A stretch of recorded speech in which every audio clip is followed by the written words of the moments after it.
The WNBA was blindsided not by a nasty foul, but by a bigger headline they didn't see coming.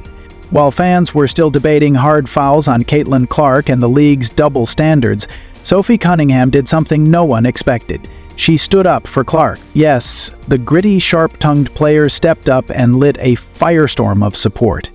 In a stunning statement, Sophie said, "I think we have to be there for each other and empower each other." And just like that, she flipped the script. The same Sophie, once labeled a bully, is now racking up endorsement deals and praise for her to fully back. Over 12,000 of her jerseys have been sold after that incident, and fans are calling her a hero. Critics are calling out the silence of others and to sell out. And I don't think anyone expected them to sell thousands of Sophie Cunningham Fever jerseys.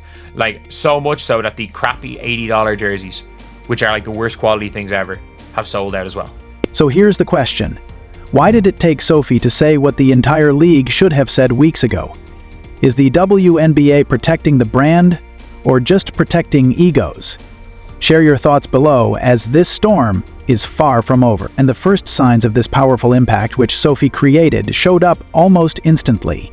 In the hours after that statement, Sophie's jersey started flying off the shelves. Over $1 million, 0 cents worth of jerseys were sold within hours. I think Sophie Cunningham probably has broken into the top 5 in jersey sales from this weekend alone. Fans swarmed the WNBA store and tagged her across social media, proudly showing off her No 8 Fever gear like it meant something more than just a uniform. And it did. Obviously, the Indiana Fever and Pacers have been selling a whole... Moreover, sponsors noticed, and they didn't wait around.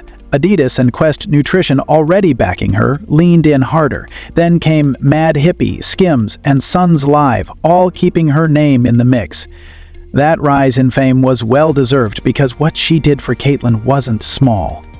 Sophie didn't just defend Caitlin with words, she did it with her actions as well. During that intense Fever-Sun matchup, the tension was boiling. Caitlin Clark once again became the target of physical defense that looked far more personal than professional.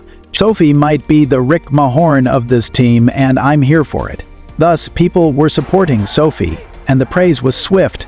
Cunningham's reaction wasn't seen as dirty or dramatic. It was protective, even honorable. She didn't retaliate out of ego. She responded like someone tired of watching her teammate get dogpiled while the refs swallowed their whistles. In that single moment, Sophie sent a clear message. Caitlin Clark is no longer fighting this battle alone.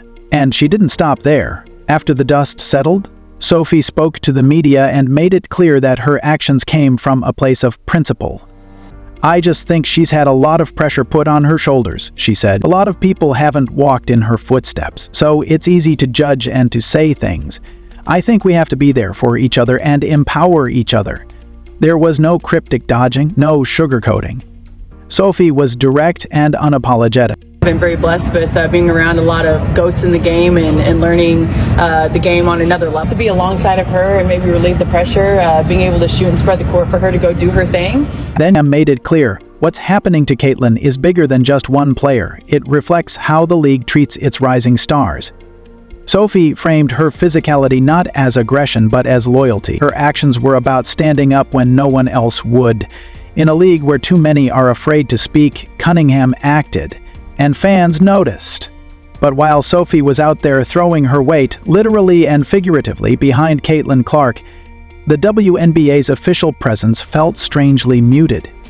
It was almost as if the league was engaging in damage control, though not for the right reasons. To avoid public scrutiny, fans quickly noticed. On Reddit, posts celebrating Caitlin's stellar performance kept disappearing. One user reposted a now deleted article from the Chicago Sun-Times titled, "Caitlin Clark leaves no doubt. She is the WNBA's Rookie of the Year," only to see that taken down too, labeled as "click." The community wasn't buying it. People were furious. One user wrote, "Just like much of the actual league, the sub ain't ready for the spotlight either," expressing frustration that they had to repost what should have been a harmless celebration of a standout athlete. Another said, "It's ridiculous that people would want to delete this." There was no foul language, no controversy, just a headline honoring a rookie who was reshaping the game. It vanished.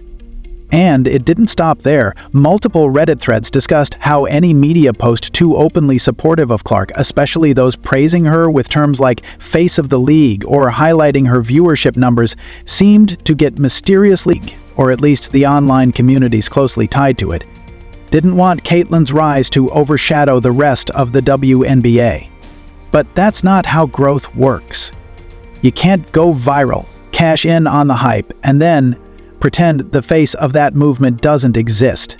One person stated it perfectly. BC News, they axed a legitimately newsworthy story post of mine about CC being extended the unrivaled invite, but that tidbit has now slipped into nothingness. The silent actions were louder than any official statement could have been. There was no press release defending Clark against the relentless physicality.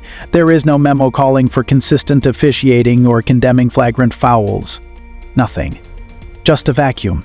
One filled instead by the voices of fans, athletes like Sophie Cunningham, and a media cycle hungry for answers. The game was chippy from the jump. It was physical from the jump. There were dirty plays that were happening from the jump, and the referees didn't. And while the league scrambled to control the optics, Sophie's move was playing out like a masterclass in authenticity. Her name trended across platforms. Just crazy how that one play sent a message throughout the entire league, and there's so many people talking about it. And like I mentioned, with fans showing up for their team, the Fever versus Sun game drew 624,000 viewers on NBA TV. Viral tweets and TikToks praised her for doing what so many others wouldn't, having Caitlyn's back in real time without waiting for permission. NFL players retweeted clips of the foul she committed, applauding the message it sent. Meme pages like the Sports Memery put her actions or her comments alongside Caitlyn's face, and the internet loved it. Suddenly, Sophie wasn't just another rotation player, she was a symbol, a protector. And let's be honest, brands love symbols. That surge of goodwill quickly translated into endorsements, media appearances, and a skyrocketing public appeal. She became a fan favorite not just for her game, but for her guts. The kind of personality marketing teams dream about. Someone who doesn't just ride the wave, but helps create it. Her actions also stirred something bigger: accountability. She defended Clark, and in doing so, she called out the broader hypocrisy. The pressure placed on rookies like Caitlyn, the bizarre expectation that newcomers earn their respect through bruises, and the thinly veiled resentment behind some veteran fouls. Sophie confronted it all, not with drama, but with clarity. She said what many were thinking. If this were happening to anyone else, the league would have stepped in by now. So why not Clark? Suddenly, Sophie isn't just a role player. She is everywhere. With the spotlight on her, everything has taken off. Analysts now estimate her net worth to be somewhere about $1,500,000, 0 cents. Built on grit, timing, and a wave of fan support that just wouldn't quit. She's not just showing up for her team anymore, she's carving out her lane and doing it fast. So now, the question isn't whether Sophie was right, the question is, who's next to stand up? What do you think about it? Let us know in the comments below. And if that resonates with you, don't forget to like, subscribe, and hit the bell button. Thanks for watching.